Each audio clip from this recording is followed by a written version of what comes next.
আজকে class topic beat about the bush এর অর্থ ও ব্যবহার। আমরা আমরা ইংরেজি একটি খুব কমন ও গুরুত্বপূর্ণ ফ্রেজ শিখব, সেটা হচ্ছে বিট অ্যাবাউট দ্য বুশ। আচ্ছা, বিট অ্যাবাউট দ্য বুশ এর অর্থ কি? এর অর্থ হলো আজে বাজে কথা বলা বা ঘুরিয়ে পেঁচিয়ে বলা, মানে ঘুরিয়ে পেঁচিয়ে কথা বলা বা মূল কথা এড়িয়ে যাওয়া। যখন কেউ মূল বিষয়ে না গিয়ে ঘুরিয়ে কথা বলে, তখন আমরা এই ফ্রেজটি ব্যবহার করতে পারি বা এই ফ্রেজটি ব্যবহার করি। যেমন একটা বাংলা শব্দ আছে যে আজে বাজে কথা না বলে কাজের কথা বলো, তাই না? আজে বাজে কথা না বলে কাজের কথা বলো। তো এই ক্ষেত্রে আমরা এই যে বিট অ্যাবাউট দ্য বুশ বলবো। তো যেহেতু এখানে আজে বাজে কথা না বলে এটা নেগেটিভ আছে, তাই না? নেগেটিভ আছে না, যার কারণে আমরা এখানে ডোন্ট ব্যবহার করতে পারি। যে don't beat about the bush, আজে বাজে কথা না বলে কাজের কথা বলো, just come to the point. হুম, এরকম ভাবে আমরা ব্যবহার করব। তো আমরা এটারা কিন্তু আমি প্রতিটা ক্লাসে যেমন হচ্ছে স্ট্রাকচার দিয়ে থাকি, সাবজেক্ট প্লাস আমিজার ওয়াজ ওয়ার বা বিট অ্যাবাউট দ্য বুশ, এরকম স্ট্রাকচার দিয়ে থাকি। তবে এই ক্লাসটাতে আমি মানে আজকে যে কয়টা ক্লাস নেব এই ক্লাসটাতে একটা স্ট্রাকচার দিই নাই, শুধু বাক্য দিয়ে আপনাকে বুঝে নিতে হবে। তো পরবর্তীতে উদাহরণ যদি আমরা দেখি তাহলে কিন্তু অতি সহজে আমরা বুঝতে পারবো। তো আমরা দেখুন একটি উদাহরণ দেখি, সেটা হচ্ছে আমি আজে বাজে কথা না বলি, মানে দুঃখিত, আমি আজে বাজে কথা বলি না। তাহলে কি I don't beat about the bush. যদি বলি আমি কথা বলি না, এটা তো আমরা ইংরেজি করতে পারি, তাই না?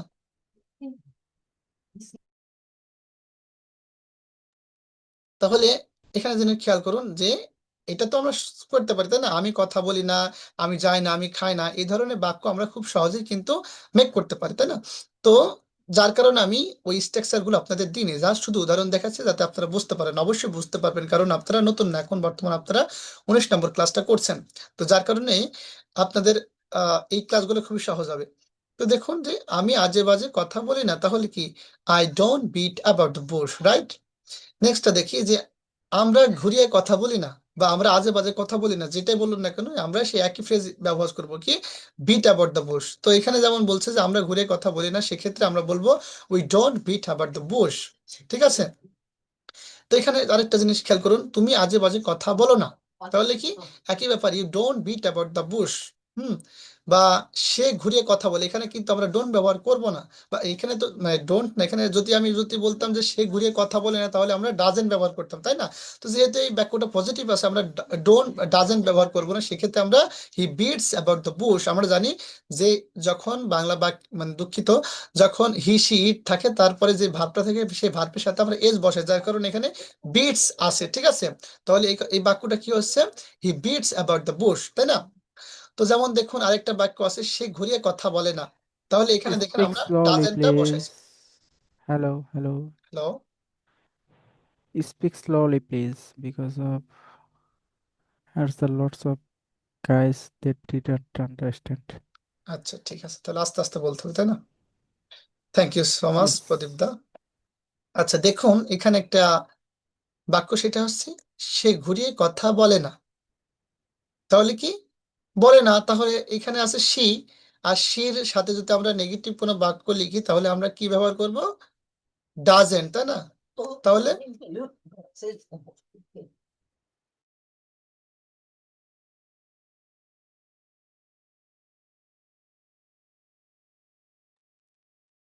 আচ্ছা, তো তাহলে এখানে আমরা যখন হি সি ইট থাকবে তখন আমরা যদি নেগেটিভ করি তাহলে আমরা ডাজের সাথে নট করবো, তাই না? তাহলে এখানে আমরা ডাজের সাথে নট করেছি, তাহলে কি হচ্ছে, she doesn't beat about the bush, সে ঘুরিয়ে কথা বলে না।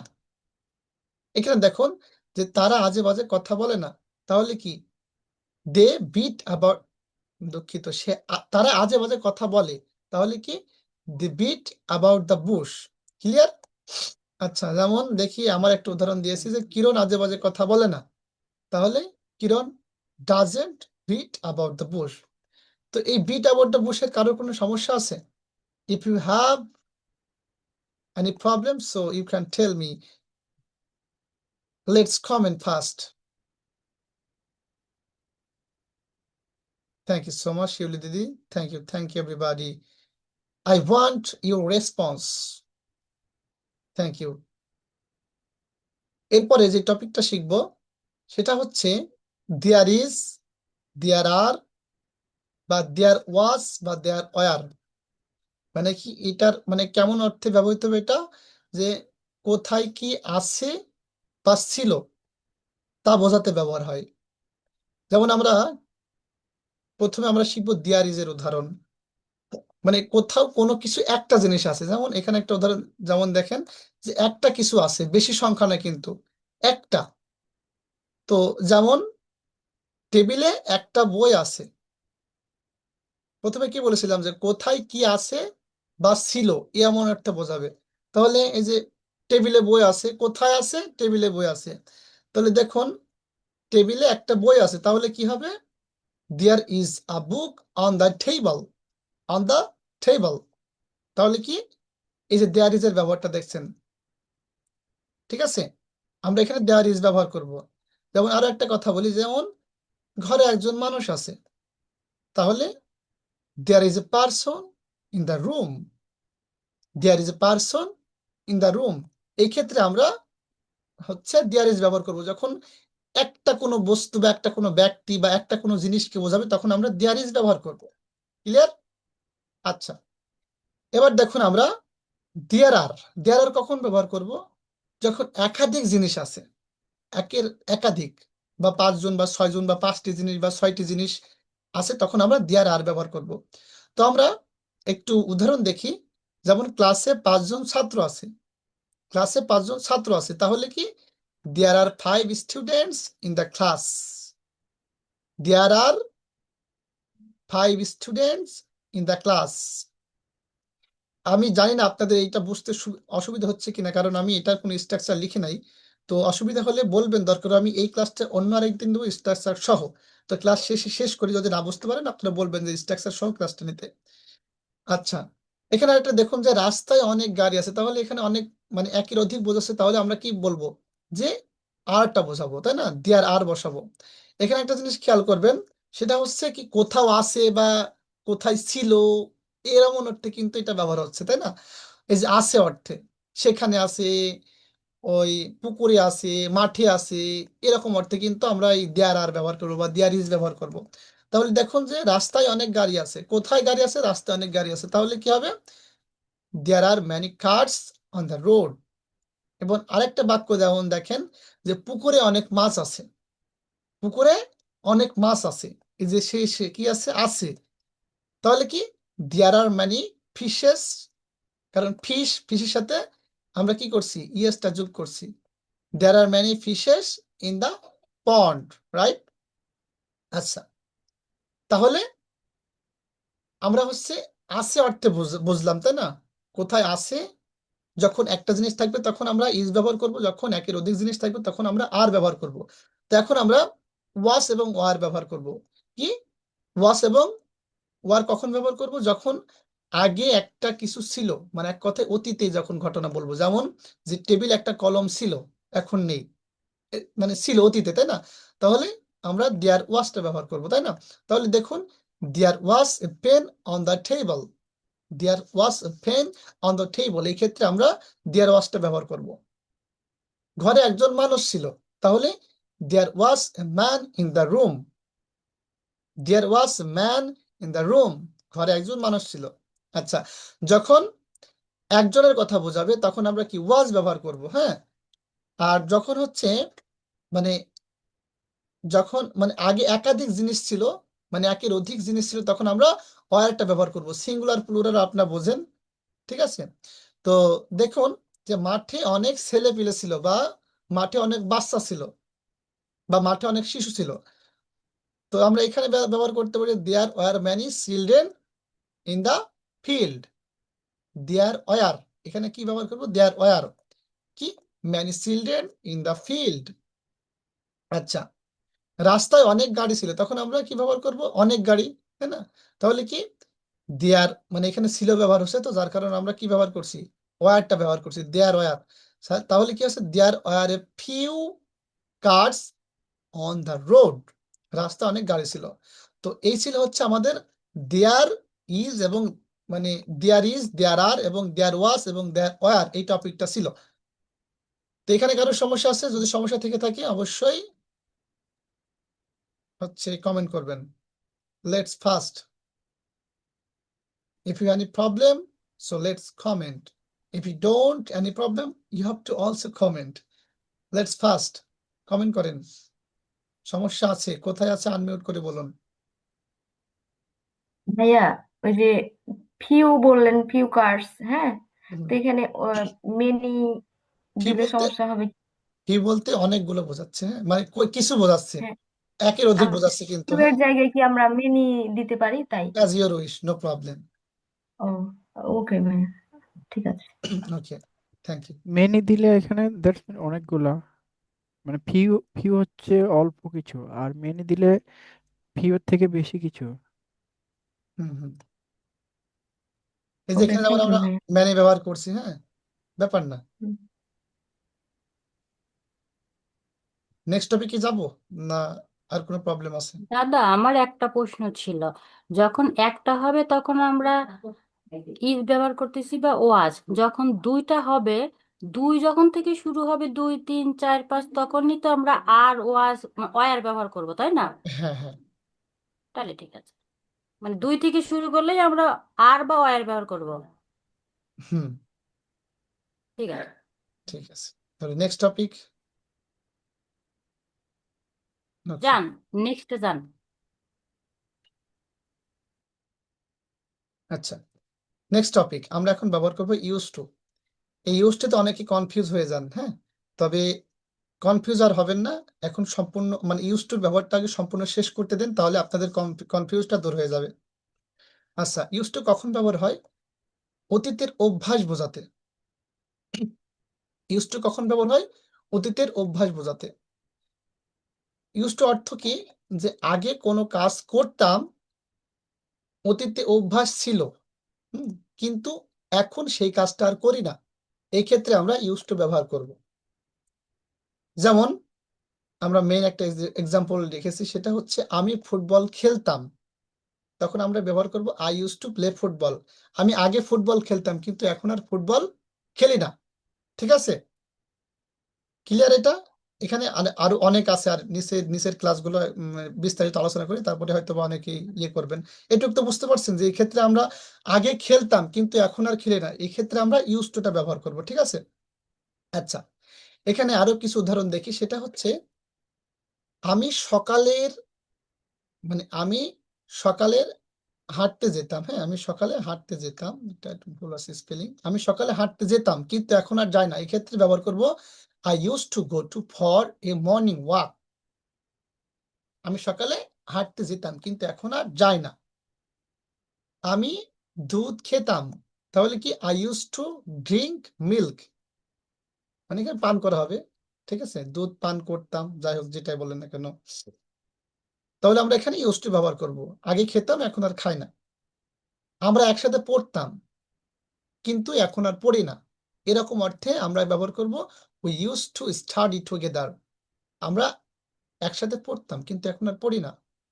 তারপরে দেখুন, আমরা গ্রামে থাকতাম, আমরা একসময় গ্রামে থাকতাম এখন আর গ্রামে থাকি না, তাহলে এই ক্ষেত্রে আমরা এটা ব্যবহার করব we use to live in the place, right? আচ্ছা দেখুন, তুমি এখানে আসতে এখন আর আসো না, তাহলে use to come here, you use to come here. সে গান গাইতো, তাহলে হি ইউজ টু সিং বা সিং এর সং, যেটাই বললেন না কেন।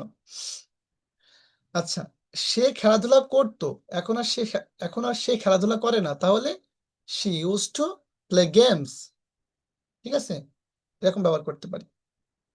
যেমন কিরণ বাসে করে কলেজে যেত, এখন সে মোটরসাইকেল নিয়ে কলেজে যায়, এখন আর বাসে করে যায় না, তাহলে আগে যেত, আগে কলেজে বাসে করে যেত, তাহলে এখানে আমরা ব্যবহার করব Kiran use to go to college by bus. ঠিক আছে, আচ্ছা, এবার আরেকটা নেক্সট টপিক দেখুন, যে আমি অভ্যস্ত ছিলাম, এখানেও কিন্তু ইউজ টু এর ব্যবহার আছে, কিন্তু কিভাবে একটু দেখি আমরা। আমি অভ্যস্ত ছিলাম বা আমরা অভ্যস্ত ছিলাম এমন বোঝাতে আমরা কি করব, অ্যামিজার ব্যবহার করব, অ্যামিজার এবং ওয়াস ওয়্যার দুইটাই ব্যবহার করব। অ্যামিজার ওয়াস ওয়্যার ব্যবহার করার পরে প্লাস তারপরে গায়ে ইউজ টু ব্যবহার করব।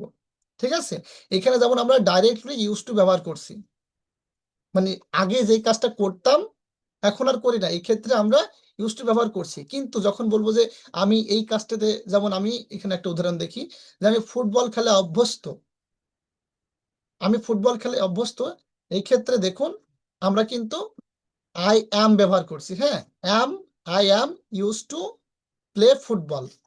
ক্লিয়ার? মেবি এখানে প্লেইং হবে। আচ্ছা, জাস্ট ওয়েট, আমি এই বিষয়টা একটু ইয়ে করি। তাহলে যদি বলতাম যে আমি ফুটবল খেলতাম, তখন কিন্তু অ্যাম আর হইতো না, তখন হয়তো কি I use to play football. I use to play football, আমি ফুটবল খেলতাম এখন আর খেলে না। কিন্তু ওইটাই যখন বলবো যে আমি ফুটবল খেলতে অভ্যস্ত, তখন I am use to playing হবে। হ্যাঁ, এখানে প্লেইং হবে, এখানে প্লেইং হবে, মানে আপনার হচ্ছে অ্যামিজার, তারপরে হচ্ছে ইউজ টু, তারপর ভার্বের সাথে আইএনজি, তারপর অবজেক্ট। ঠিক আছে, আমরা কিছু আরো উদাহরণ দেখি, যেমন আর একটু বিষয়, আর একটু মানে বিষয়টা ভালো করে ক্লিয়ার হয়। যখন আমি ফুটবল খেলে অভ্যস্ত ছিলাম, তখন আমরা কি ওয়াজ ব্যবহার করব। হ্যাঁ, আই ওয়াজ ইউজ টু, এখানে প্লেইং হবে, জাস্ট সাম মোমেন্ট, প্লেইং ফুটবল। আচ্ছা, এখানে খেয়াল করুন বিভার মানে অ্যামিজ আর ওয়াজ ওয়্যার, এটা বিভার, বিভার তারপরে ইউজ টু। হ্যাঁ, এটাও কি অভ্যস্ত হওয়া বোঝাতে। যেমন আমরা একটু আরো একটু ক্লিয়ার হই, যেমন দেখেন অ্যামিজার ইউজ টু প্লাস যদি নাউন থাকে, নাউনের সাথে তো আইএনজি হবে না, যদি ভার্ব থাকে ভার্বের সাথে কিন্তু আইএনজি হবে। হ্যাঁ, ঠিক আছে, যেমন ওয়াজ ওয়্যার একই ব্যাপার, মানে কি অভ্যস্ত ছিলাম বোঝাতে। ওয়াজ ওয়্যার, এখানে খেয়াল করুন ইউজ টু নাউন, আমরা নাউন তার ভার্বের সাথে আইএনজি, আমরা ইয়েটা দেখলে কিন্তু ক্লিয়ার হব। হ্যাঁ, মানে আহ, আপনার হচ্ছে উদাহরণ দেখলে ক্লিয়ার হবো। দেখুন দেখুন, যেমন দেখুন যে ইউজ টু V1, মানে অতীতের অভ্যাস, আগে করতাম, মানে আগে যে টপিকটা দেখালাম আর কি। আর এখন যে টপিকটা দেখুন, বিভার তারপরে ইউজ টু প্লাস ভার্বের সাথে আইএনজি, কোনো কাজ অভ্যস্ত। হ্যাঁ, এই দুটা কিন্তু আলাদা, এটাও আলাদা এবং এটাও কিন্তু আলাদা। আশা করি বোঝাতে পেরেছি। তো আমি অভ্যস্ত, এই ক্ষেত্রে ব্যবহার করব মানে অ্যামিজার ওয়াজ ওয়্যার, তারপরে কি use to verb plus ING. ঠিক আছে, আর যেটাতে বলবো যে আমি খেলতাম, আমি করতাম, তখন ভার্বের সাথে আইএনজি বসাবো না। হ্যাঁ, আচ্ছা, আমরা একটু কিছু কিছু উদাহরণ দেখি, যে আমি ফুটবল খেলায় অভ্যস্ত, আমি ফুটবল খেলা অভ্যস্ত, তাহলে কি হবে I am use to playing football. Right, এটা কিন্তু তখন আর হবে না, মানে এটা কিন্তু তখন আর হবে না, এটা কিন্তু তখন আর হবে না। হ্যাঁ, I use to play football, এটা কিন্তু হবে না, তখন এটা হবে। যদি বলতাম যে আমি ফুটবল খেলতাম, তখন I use to play football, এটা আমরা বসাবো। ঠিক আছে, আচ্ছা, আমরা আরো বিস্তারিত উদাহরণে দেখি, যেমন আমরা ফুটবল খেলে অভ্যস্ত, তাহলে we are use two playing football. ঠিক আছে, আমরা ফুটবল খেলায় অভ্যস্ত ছিলাম, তাহলে তখন আমরা এই ওয়ারটা বসাবো, কারণ এখানে প্লুরাল, সিঙ্গুলার হলে আমরা ওয়াজ বসাতাম, আর প্লুরালের কারণে আমরা ওয়ারটা বসাচ্ছি, তাহলে কি we were use two playing football. আচ্ছা, যেমন দেখুন আমি সকালে উঠতে অভ্যস্ত, তাহলে কি I am use to waking up early, মানে আমি সকালে ঘুম থেকে অভ্যস্ত। যদি বলতাম যে আমি সকালে ঘুম থেকে উঠতাম এখন আর উঠিনি, তখন কিন্তু অ্যামটা হতো না, আবার ওয়েকিং এর সাথে আইএনজিটা হতো না। ঠিক আছে, ওয়েক আপ আর্লি হতো তখন। তাহলে কি হবে, যদি বলতাম যে আমি সকালে ঘুম থেকে উঠতাম কিন্তু এখন আর উঠি না, তাহলে কি হবে I use to wake up early. ঠিক আছে, যার যখন বলছি যে আমি সকালে ঘুম থেকে, মানে আমি সকালে উঠতে অভ্যস্ত, তখন আমরা কি করব অ্যামিজারটা বসাবো এবং ভার্বের সাথে আইএনজিটা বসাবো। ক্লিয়ার? আচ্ছা, আরো কিছু উদাহরণ দেখি, যেমন আমি রাতে পড়তে অভ্যস্ত ছিলাম, তাহলে কি I was use to studying at night. Right, দেখুন আমরা ইংরেজি বলতে অভ্যস্ত, তাহলে we are use to speaking in English, মানে স্পিকিং ইংলিশ ইন না।